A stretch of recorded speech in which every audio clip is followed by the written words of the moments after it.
Hello. ഇന്നത്തെ topic നടുവേദന നിൽക്കുമ്പോഴും നടക്കുമ്പോഴും ഉണ്ടാകുന്ന ബാക്ക് പെയിനെ പറ്റിയാണ്.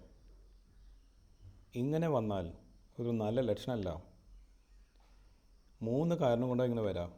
ഒന്നെങ്കിൽ എല്ലിൻ്റെ പ്രോബ്ലം വരും, മസിലിൻ്റെ പ്രോബ്ലം ആവാൻ സാധ്യതയുണ്ട്, അല്ലെങ്കിൽ ഡിസ്ക്, അതായത് എല്ലിൻ്റെ ഇടയിൽ ലിഗ്മെൻറ്റ്സ് അല്ലെങ്കിൽ ഡിസ്ക് കാരണം ഇങ്ങനെ പെയിൻ വരാം.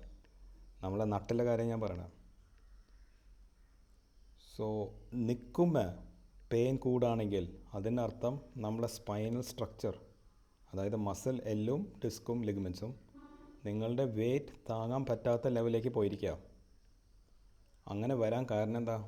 ഒന്നുകിൽ മസിൽ വീക്കാവും, അല്ലെങ്കിൽ എല്ലിന് പ്രശ്നം വന്നിട്ടുണ്ടാവും, അല്ലെങ്കിൽ ലിഗ്മെൻറ്റ് അല്ലെങ്കിൽ ഡിസ്കിന് പ്രശ്നം വന്നിട്ടുണ്ടാവും. ഐദർ വേ നിൽക്കുമ്പോൾ ആണ് നമ്മളെ നട്ടലിൻ്റെ മുകളിൽ ലോഡിങ് വരാം. നമ്മൾ കിടക്കുമ്പോൾ അല്ലെങ്കിൽ ഇരിക്കുമ്പോൾ അധികം ലോഡിങ് വരില്ല. നിൽക്കുമ്പോൾ എല്ലുകൾ തമ്മിൽ അങ്ങനെ ആടിക്കൊണ്ടിരിക്കുക, അതാണ് ഈ പെയിൻ വരുന്നത്. ചില ആൾക്കാർക്ക് നടക്കുമ്പോൾ കാലിലേക്കും പെയിൻ വരും, അത് നല്ലൊരു ലക്ഷണമല്ല. സോ ട്രീറ്റ്മെൻറ്റ് എന്താ? ഇതിൻ്റെ കാരണം കണ്ടുപിടിക്കണം. ഒന്നുകിൽ എല്ലിൻ്റെ, അല്ലെങ്കിൽ മസിലിൻ്റെ, അല്ലെങ്കിൽ ഡിസ്കിൻ്റെ.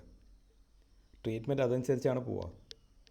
വെറുതെ ബ്ലൈൻഡായിട്ട് ഗുളിക കഴിച്ചിട്ട് കാര്യമില്ല ഇതിൽ, അല്ലെങ്കിൽ വെറുതെ ഫിസിയോതെറാപ്പി ചെയ്തിട്ട് കാര്യമില്ല. ഗുളിക കഴിച്ചാൽ പെയിൻ മാറും, പക്ഷേ വേദനയുടെ കാരണം കണ്ടുപിടിക്കാതെ വേദന മാറില്ല. Thank you.